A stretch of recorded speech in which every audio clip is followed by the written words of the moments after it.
तो गाइस, जैसा कि हम लोगों ने हमारे पिछले पार्ट में देखा था कि कैसे आस्था को लोग बहुत ज्यादा परेशान और बुली किया करते थे क्योंकि आस्था के पास बिल्कुल भी मैजिक नहीं होता। लेकिन आस्था कभी भी गिव अप नहीं करता और अपने विज़र्ड किंग बनने के सपने को सच करने के लिए बहुत ज्यादा मेहनत और ट्रेनिंग करता है। एंड एक दिन फाइनली उसकी मेहनत रंग लाती है जब उसको मिल जाती है उसकी 5 लीफ ग्रिमवॉर्ड, जो की एक मैजिकल बुक होती है जिसके अंदर एक डीमन होता है। एंड आस्था के अंदर भी एक मैजिकल पावर आ जाती है जो की होती है सामने वाले के मैजिक को खत्म कर देना। मतलब मेरे पास मैजिक नहीं तो तुम्हारे पास भी मैजिक नहीं। फिर आस्था और उसका भाई यूनो दोनों मैजिक नाइट एंट्रेंस एग्जाम देने आते हैं। ये दोनों के दोनों एग्जाम में पास हो जाते हैं, जहाँ पे Yuno the best magic knight squad join करता है जिसका नाम गोल्डन डॉन होता है। एंड आस्था सबसे खराब ब्लैक बुल्स। एंड ये सबसे खराब क्यों है ये अभी तुम्हें आगे पता चल जाएगा। तो आज आस्था का ब्लैक बुल्स में दूसरा दिन होता है। एंड सुबह सुबह उठते ही सबसे पहले तो आस्था अपने पूरे के पूरे बेस की सफाई करता है। उसके बाद वो काम वालियों की तरह सबके कपड़े धोता है, लड़कियों के भी।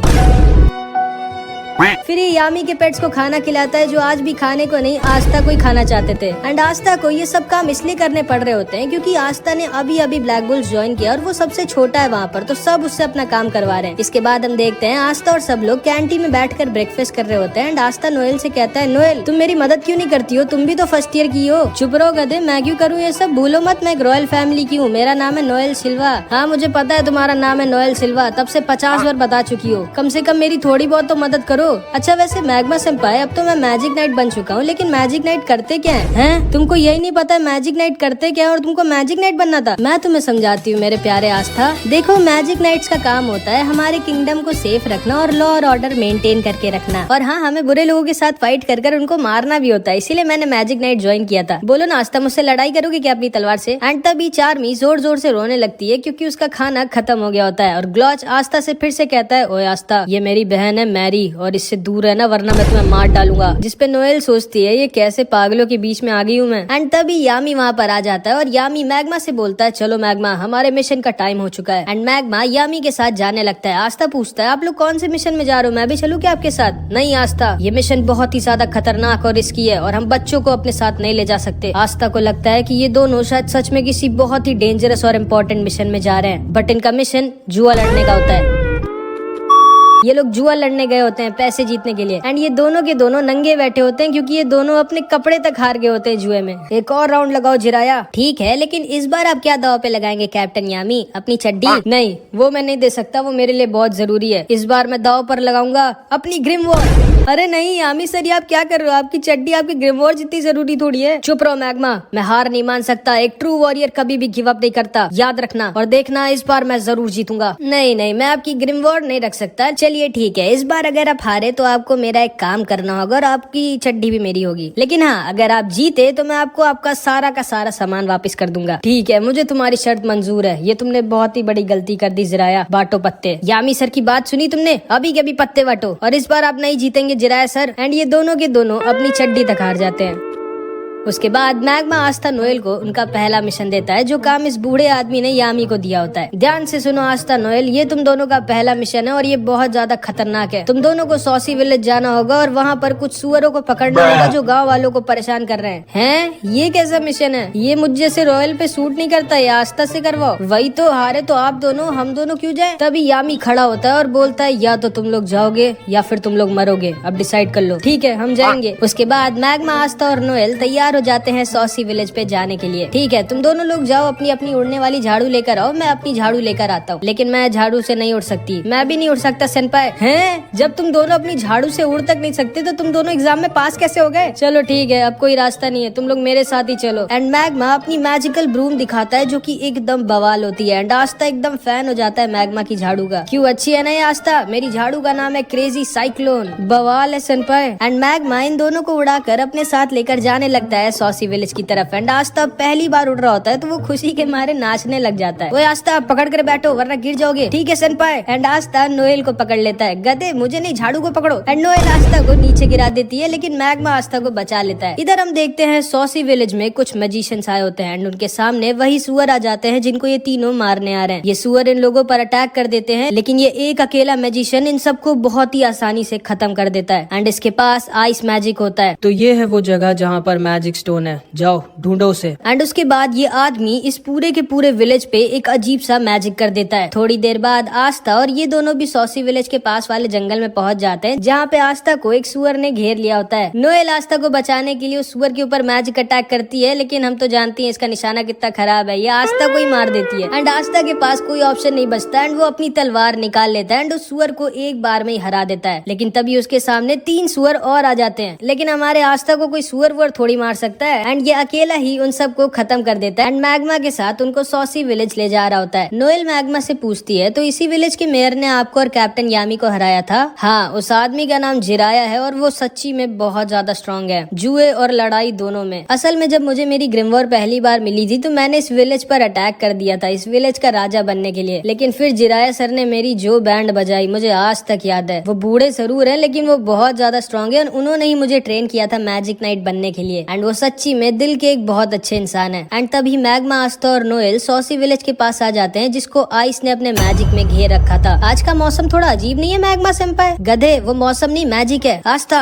जल्दी कुछ करो। भला मैं क्या कर सकता हूँ इसमें? यार तुम कितने कम दिमाग के हो, अपनी तलवार से उस मैजिक को हटाओ। अच्छा हाँ ओके। एंड आस्था अपनी तलवार से आइस के मिस्ट मैजिक को हटा देता है। ये तीनों देखते हैं पूरे विलेज के लोगों को आइस और उसके साथियों ने बंदी बना कर रखा है एंड आइस अपने मैजिक से इन सबको खत्म करने वाला होता है, लेकिन तभी मैग्मा अपने मैजिक से इन सबको बचा लेता है। ये सारे गाँव के लोग मैग्मा को देखकर बहुत खुश हो जाते हैं और मैग्मा उन सबके पास आता है तो देखता है जिराया खत्म हो चुका था एंड उसने अपनी आखिरी सांस तक विलेजर्स को प्रोटेक्ट। अरे तुम लोग अंदर कैसे आ गए? चलो अच्छी बात है, मैं वैसे भी यहाँ पर बहुत बोर हो रहा था। एंड आइस मैग्मा के ऊपर भी एक बहुत ही बड़ा और स्ट्रॉन्ग मैजिकल अटैक कर देता है, जिसे मैग्मा डॉज नहीं कर सकता था। लेकिन तभी आस्था अपनी एंटी मैजिक स्वॉर्ड से आइस के अटैक को बीच से काट देता है। आइस शॉक्ड रह जाता है कि ये कैसी मैजिक पावर है, ये तो मैं पहली बार देख रहा हूँ। एंड आस्था आइस से बोलता है तू तो गया एंड वो आइस की तरफ अपनी तलवार लेकर भागता है। ये लोग भी आस्था के ऊपर अटैक करते हैं, लेकिन आस्था की तलवार के रहते उनके अटैक्स आस्था को छू भी नहीं सकते थे। आइस आस्था से बोलता है, बहुत खूब बच्चे, मुझे नहीं पता था ब्लैक बुल जैसी बेकार स्क्वाड में तुम्हारे जैसी अनोखी मैजिकल पावर वाला कोई लड़का है। आखिर तुम इन सब जानवरों को क्यों बचाना चाहते हो? क्या बोला तुमने? जानवर कहाँ है? ये सारे के सारे जो यहाँ पर बैठे हुए हैं, जिनके पास इतनी मैजिकल पावर भी नहीं कि अपने आप को प्रोटेक्ट कर सकें और जो दूसरों से उनकी खुद की जिंदगी बचाने की भीख मांगते हैं, ये सब के सब जानवर ही तो हैं। आओ हमारी टीम ज्वाइन कर लो, उसके बदले में मैं तुम्हें इतना अमीर कर दूंगा कि तुम सोच भी नहीं सकते और तुम अपनी पूरी जिंदगी मजे में बिताओगे। आखिर क्यों अपनी जिंदगी को इन जानवरों के लिए खोना चाहते हो तुम? जिसको सुनकर आस्था को अपने बचपन की याद आ जाती है, जब वो सिस्टर लिली से पूछता है, सिस्टर लिली हम लोग इतने छोटे से गाँव में क्यों रहते हैं, हम लोग किसी शहर में क्यों नहीं चले जाते या फिर जहाँ पर विजिट किंग रहते हैं? देखो आस्था, केवल वो लोग वहाँ पर रह सकते हैं जिनके पास बहुत स्ट्रॉन्ग मैजिकल पावर हो या फिर जो बहुत स्ट्रॉन्ग हो। देखिएगा सिस्टर लिली, जब मैं विजिट किंग बनूंगा तो हम सब लोग विजिट किंग के पैलेस में साथ में रहेंगे, ठीक है? मुझे इंतजार रहेगा। एंड फिर आस्था आइस से बोलता है, ये लोग जिनको तुम जानवर कह रहे हो, ये जानवर नहीं बल्कि तुम जानवर हो, क्योंकि तुम्हारे अंदर इंसानियत नहीं है, जो कि एक इंसान होने की सबसे बड़ी खूबी होती है। ये लोग मेहनत कर कर अपना पेट पालते हैं और खुशी खुशी रहते हैं एंड कोई भी बुरा काम नहीं करते। ये सब असली मायनों में इंसान है। एंड आस्था दोबारा से आइस के ऊपर अटैक कर देता है। तुम भी इन सब की तरह बेवकूफ हो, अब मरो। एंड आइस के साथ ही दोबारा से पूरे के पूरे विलेज को मिस्ट मैजिक में घेर लेते हैं एंड आइस अपने मैजिक से आस्था और सारे लोगों को अपनी आइस ब्लेड से घेर लेता है एंड उन सब पर अटैक करने लगता है। आस्था अकेली उसके सारे अटैक्स रोक रहा होता है और मैग्मा, नोएल और सारे विलेजर्स को बचा रहा होता है, लेकिन वो बहुत ज्यादा थक चुका होता है। आखिर कब तक लड़ोगे बच्चे? मैं कई दिनों तक तुम पर अटैक करता रह सकता हूँ। आखिर कभी न कभी तो तुम थकोगे या फिर मिस करोगे एंड वही तुम्हारी जिंदगी का आखिरी पल होगा। एक गलती और तुम खत्म। और मुझे नहीं लगता कि ये तुम्हारा दोस्त भी ज्यादा टाइम तक टिक पाएगा और इन जानवरों को और खुद को बचा पाएगा। आस्था सोचने लगता है कि अब वो क्या करे। अगर वो अपने आप को बचाता रहेगा तो मैग्मा, नोएल और सारे गांव वाले मारे जाएंगे। एंड तभी आस्था को आइस का एक अटैक लग जाता है। नोएल भी उसके ऊपर अटैक करने की कोशिश करती है, लेकिन उसका निशाना लगता ही नहीं है। आइस नोएल से बोलता है, तुम तो एक रॉयल फैमिली की हो, तुमको मैं सबसे पहले मारूंगा। जिसको सुनकर नोएल डर जाती है और वो समझ जाती है कि हम लोग इनसे नहीं जीत सकते एंड नोएल वहाँ से भागने लगती है। लेकिन तभी नोएल को एक छोटी सी बच्ची पकड़ लेती है और उसे कहती है, प्लीज हमें छोड़कर मत जाइए, हमारी मदद करिए। जिसको सुनते ही नोएल की आंखें खुल जाती हैं, क्योंकि पहली बार किसी ने जिंदगी में नोएल से हेल्प मांगी होती है। नोएल उस बच्ची से बोलती है, चिंता मत करो, मैं तुम्हें कुछ भी नहीं होने दूंगी, मेरा नाम है नोएल सिल्वा, सिल्वर फैमिली की। एंड तभी नोएल की ग्रिमवॉर में एक नया मैजिकल अटैक आ जाता है एंड वो अपनी नई मैजिकल पावर का यूज करके सारे के सारे विलेजर्स को अपने वाटर मैजिक शील्ड में घेर लेती है। मैग्मा नोएल की तारीफ करता है और आइस समझ जाता है कि नोएल के पास बहुत ज्यादा मैजिकल पावर है। एंड तभी आस्था जो कि एक शेर की तरह सही मौके का इंतजार कर रहा था, उसको वो सही मौका दिख जाता है एंड वो आइस के ऊपर छुप कर अटैक कर देता है। आइस आस्था को देख कर डर जाता है और समझ जाता है कि वो इस अटैक को डॉज नहीं कर सकता। एंड आस्था आइस के सीने में अपनी तलवार घुसेड़ देता है, बट आस्था की तलवार आइस के दिल तक नहीं पहुंच पाती। एंड तभी आइस भी अपनी मैजिक से आस्था के पेट में एक छेद कर देता है एंड आस्था नीचे आकर गिर जाता है। आइस उसके पास आता है और बोलता है, अब थोड़ी देर दर्द में तड़पो बच्चे, उसके बाद तुम खुद ही खत्म हो जाओगे। एंड आइस जाकर अपने मैजिक से नोएल की शील्ड को तोड़ने लगता है। मैग्मा डर जाता है और वो समझ जाता है कि वो आइस को नहीं हरा सकता। एंड वो डिसाइड कर लेता है कि मे बी शायद जिराया सर ने जो कुछ भी उसके लिए किया है उसका हिसाब बराबर करने का टाइम आ गया है। एंड मैग्मा डिसाइड करता है कि वो अपनी आखिरी सांस तक आइस से लड़ाई करेगा जब तक वो खत्म नहीं हो जाएगा। आइस नोएल की शील्ड को तोड़ने ही वाला होता है, लेकिन तभी आस्था पीछे से दोबारा आइस पर अटैक कर देता है, बट आइस आस्था को फिर से इंजर्ड करके दूर गिरा देता है। तुम अभी तक हार नहीं माने बच्चे। And Aastha bar bar ice पर अटैक कर रहा होता है, लेकिन बार बार इंजर्ड होकर दूर गिर जा रहा होता है एंड फिर से खड़ा हो जा रहा होता है। मैग्मा आस्था को देखता है और समझ जाता है नहीं, वो अभी मर नहीं सकता जब तक वो सारे विलेजर्स को बचा न ले। आइस बोलता है, आखिर तुम इन जानवरों को क्यों इतनी पागलों की तरह बचाना चाहते हो बच्चे? आखिर मिलेगा क्या तुमको इन सबको बचाकर? जिस पे आस्था बोलता है, इन सबको बचाकर मुझे मिलेंगी इन सब की दुआएं, जिससे मैं एक दिन बनूंगा विजिट किंग।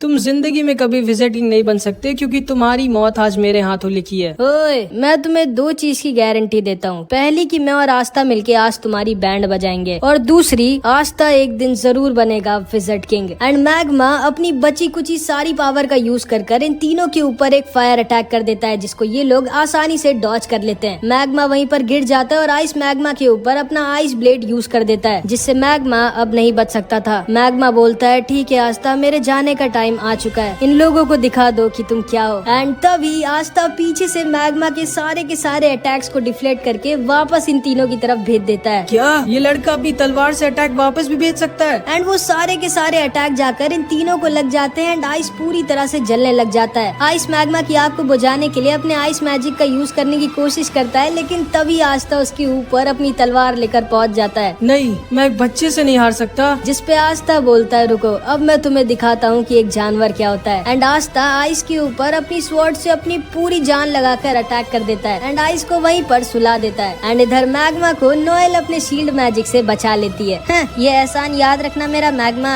हाँ ठीक है। आस्था खड़े होकर जोर से चिल्लाता है क्योंकि उसने पूरे विलेज को बचा लिया होता है। एंड तभी आस्था वहीं पर गिर जाता है। मैग्मा उसके पास जाकर देखता है क्या हो गया इसको, तो वो देखता है आस्था मस्त वहीं पे सो गया है। एंड नोएल को भी आस्था थोड़ा और ज्यादा पसंद आ जाता है, मतलब समझ रहे हो। एंड तभी वो चिड़िया जो आस्था के साथ रहती थी वो उड़ते हुए एक घर में जाती है और उस मैजिक स्टोन को उठा लेती है, जिसको ये तीनों यहाँ पर लेने आए होते हैं। इसके बाद हम देखते हैं ये तीनों होश में आ गए होते हैं एंड मैग्मा इनसे बोलता है, अब जल्दी से जल्दी अपना सारा का सारा प्लान बताओ, आखिर क्यों आए थे तुम लोग यहाँ। जिस पे आइस बोलता है, माफ करिएगा सर, मैं अपना मिशन पूरा नहीं कर पाया। एंड तभी आइस और ये दोनों अपने मैजिक से खुद को ही खत्म कर लेते हैं। आस्था देखकर डर जाता है कि आखिर कौन थे ये लोग जिनके लिए उनकी खुद की जिंदगी से ज्यादा जरूरी उनके सर का ऑर्डर था। इसके बाद आस्था, मैग्मा और नोएल जिराया के टॉम पर खड़े होते हैं और जिराया का पोता बहुत ज्यादा रो रहा होता है। मैग्मा बोलता है, सुनो लड़के, रो मत, तुम्हारे बाबा की एक बहुत ही रिस्पेक्टेबल डेथ हुई है। वो इतने सारे लोगों को अकेले बचाते हुए मरे हैं, उन्हें जरूर से स्वर्ग मिला होगा। मैं जानता हूँ मेरे दादाजी को स्वर्ग मिला होगा, लेकिन अब हम लोगों की प्रोटेक्शन कौन करेगा? तुम्हारे दादाजी वो जिम्मेदारी अब तुम्हारे ऊपर छोड़कर चले गए बच्चे। लेकिन मैं अपने दादाजी जितना स्ट्रॉन्ग नहीं हूँ, तो बनो स्ट्रॉन्ग। अब तुम्हें ही अपने पूरे विलेज को प्रोटेक्ट करना होगा। जिस पे ये लड़का खड़ा होता है और बोलता है, क्या मैं भी आप लोगों की तरह स्ट्रॉन्ग बन सकता हूँ और एक दिन मैजिक नाइट बन सकता हूँ? जिस पे आस्था इसके पास आकर बोलता है, हाँ जरूर, अगर तुम अपने सपने के लिए बहुत मेहनत करो और उसको पूरे दिल से चाहो तो तुम कुछ भी बन सकते हो। एंड ये बच्चा ये चीज सुनते ही आस्था का फैन हो जाता है। लेकिन तभी आस्था की चिड़िया वो मैजिक स्टोन लाकर आस्था के सर पर खोदने लगती है, मानो वो उससे कह रही हो कि अब जल्दी घर चलो। नोएल को आस्था की बर्ड बहुत क्यूट लगती है और वो उससे कहती है, आओ मेरे सर पे भी आकर बैठो ना। लेकिन वो हमेशा ही आस्था के ऊपर ही रहती है एंड उसके मुंह में वही मैजिक स्टोन है जो ये तीनों लेने आए थे। इसके बाद हम इन तीनों के बॉस को देखते हैं, जो कि हमारी सीरीज का एक विलेन है। यकीन नहीं होता आइस मारा गया और वो मैजिक स्टोन ब्लैक बुल्स के पास है। सर, अगर आप मुझे ऑर्डर दें तो मैं अभी के अभी पूरे ब्लैक बुल्स को तबाह करके वो मैजिक स्टोन ला सकता हूँ। नहीं, तुम ब्लैक बुल्स के यामी को हल्के में नहीं ले सकते। चिंता मत करो, सही टाइम आने पर मैं खुद जाकर वो मैजिक स्टोन ले आऊंगा एंड फिर हम हमारे मास्टर को दोबारा से जिंदा करेंगे। एंड सबसे ज्यादा शॉकिंग बात ये है कि इस आदमी ने गोल्डन डॉन का कपड़ा पहना होता है, मतलब ये आदमी गोल्डन डॉन का एक मेंबर है, जिस स्क्वाड में अभी यूनो है। ये तीनों वापस अपने बेस बेस पर आ जाते हैं और यामी जोर जोर से हंस रहा होता है। चलो अच्छी बात है, तुम सब में से कोई मरा नहीं। कैप्टन, मेरे हिसाब से आपको हंसना नहीं चाहिए। नहीं आस्था, कैप्टन बिल्कुल सही कह रहे हैं। जिराया सर को लोगों का हंसता देख बहुत अच्छा लगता था। चलो हम लोग साथ में मिलके जिराया सर के लिए जोर जोर से हंसते हैं। एंड ये तीनों के तीनों जोर जोर से हंसने लगते हैं। बट यामी को मैग्मा के चश्मे के पीछे उसके आंसू दिख जाते हैं एंड यामी भी अंदर से काफी दुखी होता है। तभी वहाँ पर वेनेसा और फिनरल आ जाते हैं। अरे आस्था, तुम्हारे ऊपर ये इतनी क्यूट सी चिड़िया क्यों बैठी है? ये पता नहीं क्यों मेरे पीछे पड़ी है। एंड तभी ये चिड़िया दोबारा से आस्था के सिर पर खोदने लगती है। बस बहुत हो गया, अब मैं तुमको पका कर तुम्हें फ्राई करके खाऊंगा। सोचना भी मत इस बर्ड को छूने की आस्था। एंड आस्था और नोएल दोनों में लड़ाई हो जाती है और वो लोग आसपास का सामान तोड़ने लगते हैं। मैंने कितनी बार कहा है घर में तोड़ फोड़ नहीं। एंड यामी गुस्से में खुद पीछे की दीवार तोड़ देता है। फिर यामी सबसे कहता है, अच्छा हाँ, मैं तुम्हें बताना भूल गया आस्था, जो तुमने किया है उसके लिए विज़र्ड किंग ने खुद तुम्हारी तारीफ करी है। कि क्या? विज़र्ड किंग ने? हाँ, और उन्होंने कहा है कि वो जल्द ही तुमसे मिलेंगे। जिसको सुनकर आस्था एकदम शॉक्ड रह जाता है कि विज़र्ड किंग उससे मिलना चाहते हैं। एंड यहाँ पर इस एनिमे का पार्ट 3 खत्म हो जाता है। I hope